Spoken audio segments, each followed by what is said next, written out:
Well, welcome back to the Sloppy Modeler. Just showcasing some of the models that I've done here in the past year. Here is the Polar Lights 1/1000 scale combination kit of the USS Enterprise and the USS Botany Bay, and our first run-in with our good old Khan Noonien Singh.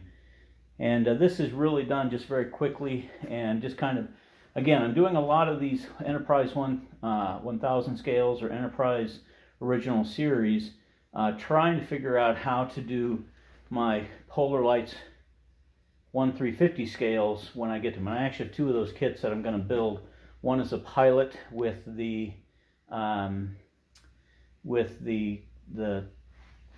protrusions here, and one with just a smooth front. So again, this was just a quick test of paint, and you can see here that we had a paint problem as the clear coat, actually the gloss, the matte coat or the flat coat curled that paint.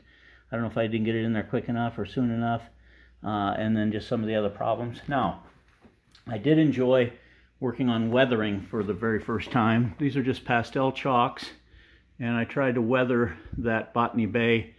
You can see there with some of just the dark spots here and there, splotchiness after painting that with burnt umber color. So that is the quick little 1/1000 scale Polar Lights kit.